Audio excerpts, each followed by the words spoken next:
Hi! For those who don't know, my name is Chance, and I'm currently an English education major at university. For the other half of the audience, I also run a very small YouTube channel on which I very infrequently discuss a variety of topics. Today, for the first and definitely not last time, I would like to combine those two. I would like to talk today about how you teach. Now, there are two separate but not entirely distinct methods of teaching. There is teacher-directed education and student-directed education. I know I'm going to make a lot of the philosophy majors out there a little annoyed, but I would like to do an incredibly oversimplified dialectic with these two. Now, for those who don't know, a dialectic is broadly a philosophical method in which you have two items, a thesis and an antithesis, and after dissecting and analyzing both of them, you find a synthesis, which is typically a combination of the two. Now, dialectics are often used as a persuasive method, but they are just as often used as an analytical method. I would like to do the second one today. I will admit I do have a slight bias towards one method over the other. However, I will try and avoid that bias in this video.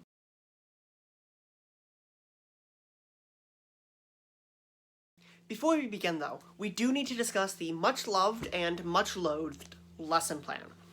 Now, when building your lesson plan, you kind of build backwards.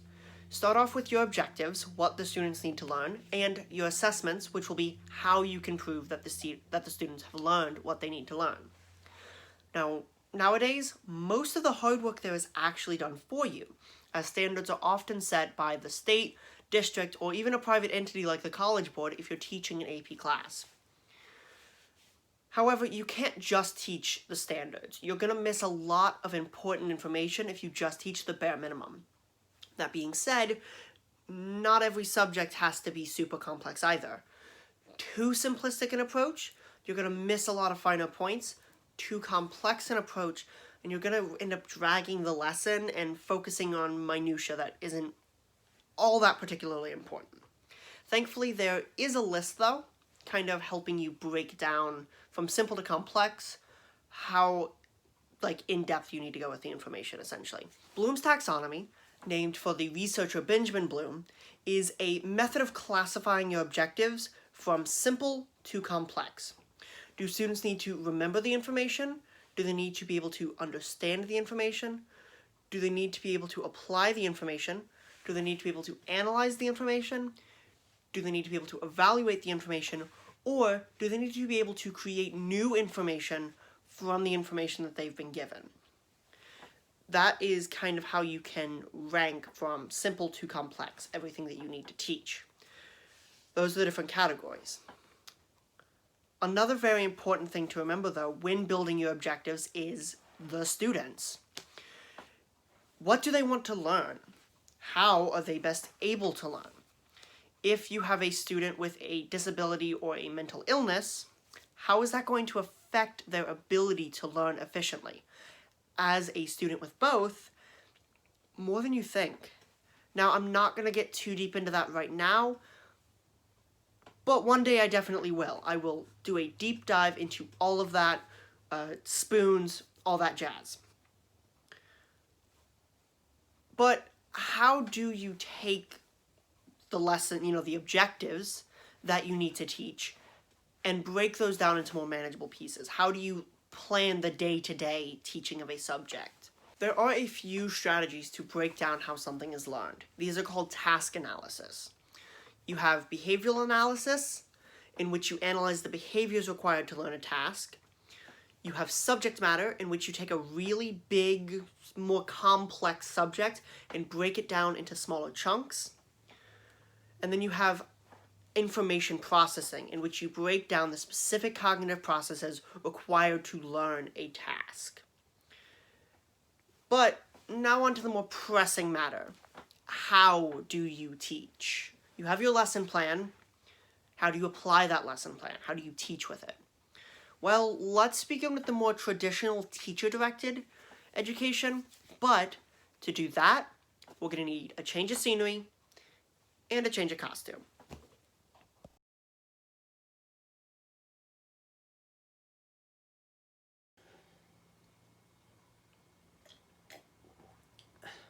Hi, my name is Mr. Faulkner. I'm a senior level literature teacher at a local high school, and I've been asked to come in today to explain how you teach. So, let us begin. Last semester, I taught my students this, Max Fritzsche's The Firebugs.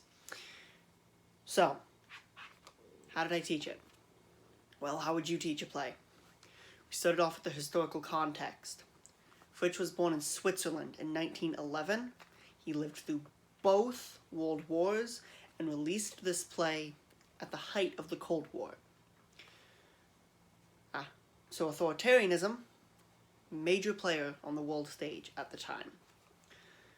After discussing the historical context, I moved on to the major symbols. What do you think of when you think of fire? What about arson? What about allegory? Now, I knew that my students had read Orwell's Animal Farm the previous school year, so they'd already had a bit of experience with allegory. I asked them to compare these two allegories. How are they different? How are they similar? How did the historical context, released at the end of World War II and in the late 50s, how did that affect the play? How did that affect the allegory? Now, I want my students to be able to dissect a piece of literature into its deeper meanings than you would find on a surface level read. A surface level read of this play may simply teach you, don't allow strange men to roll barrels of petrol up into your attic during a spree of arson attacks, which seems obvious to me, but I digress. A deeper reading of the play, however, reveals that it's actually about fascism. See why I brought up Orwell? It's all part of the plan, but I can't reveal the whole game up front. The truth must dazzle gradually, or else all men be blind. You know who said that? That's right, Emily Dickinson. And it is true. Now, could the students have reached that conclusion on their own? I'm not convinced. That's why I had to give them a gentle nudge in the right direction.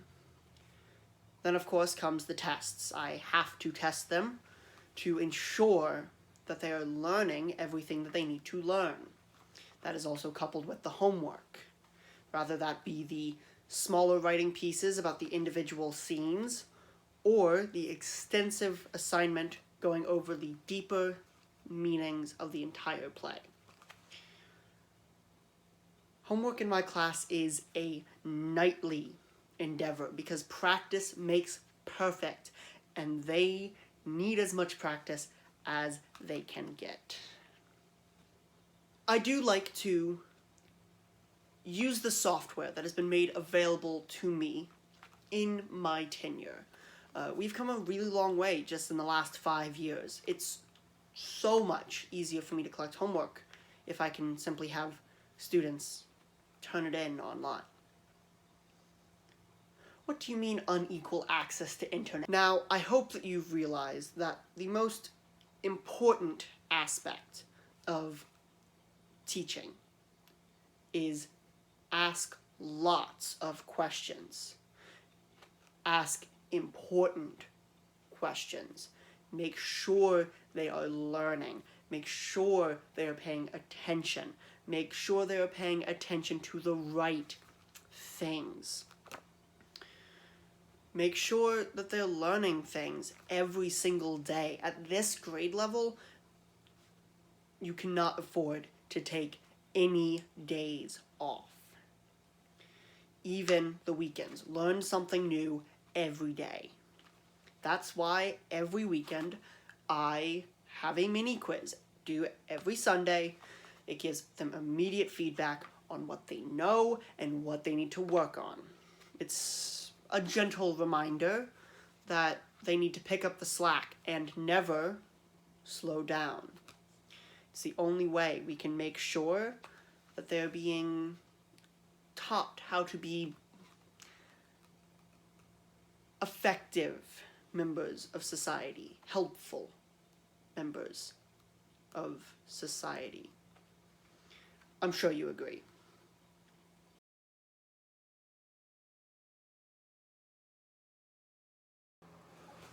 Hi, my name is Lazuli, or Laz for short, and I was actually a student in that last guy's class last year.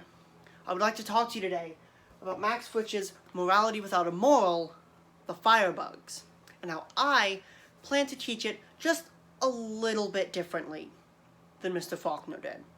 No offense to him, of course, he did a perfectly fine job, but I have some notes. Now, I have one of the more unique experiences to bring to this text. I'm actually queer and non-binary. I recognized a lot of the language that Herr Biederman used in this play in my own life, but it wasn't about arson. It's about my gender identity. So I connected really well with people who think like Biederman and how they can be pushed towards believing some really horrible things about other minority groups, and even pushed to support candidates who openly endorse hate groups.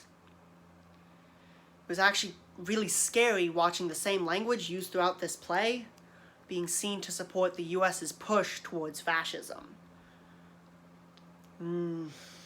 Biederman meant well, but he was still tricked into letting his life burn down around him. Now, was I able to explore that meaning of the text in Mr. Faulkner's class? No. Not really. We never really got the chance to discuss with our peers, instead the whole class. And even in those class discussions, it was more answering his questions and watching as the mental cogs in his head turn as he judged our responses before giving us a curt and passive-aggressive, "I can see how you might think that," or "That doesn't make any sense. Were we reading the same play?" Now, I am actually personally working on my own education degree right now, in no small part because I want students to be able to have a more positive learning environment. Students should be able to explore their own experiences with the text, their real, honest experiences with the text, with their peer groups, not just the experience of the text that they water down to share in front of the whole class. Having some real-world tasks also would have been quite helpful. But at the same time, I also can't really suggest that students attempt arson or red-pilling their parents, so I'll give him a pass on that one. Until I can think of something, he gets a pass. Another weird thing was that we were given... So, we only used the laptops given to us by the school for personal assignments. When they were given to us specifically so that we could work more collaboratively. Every student is going to have a different experience with a text, and we should be able to explore those group differences. There's also the issue of, for students with anxiety, whole class discussions just don't work. I had a friend who her grade literally tanked because she wasn't able to participate in Socratic seminars due to her anxiety. He also relied really heavily on lecture-style teaching, which, while I connected with that quite well, the kid next to me with ADHD, he could not keep up. Now, once again, I don't necessarily think that Mr. Faulkner did anything wrong in and of itself. But he did let the house burn down around him when he wasn't looking.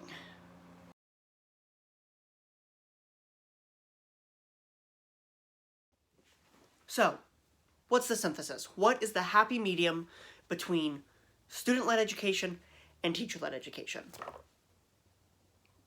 I can't give you that answer, unfortunately.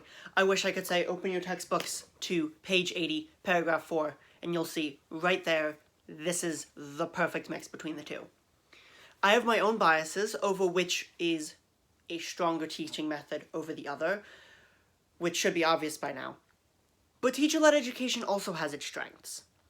You kind of got to find that balance. Every teacher and every classroom is going to be different.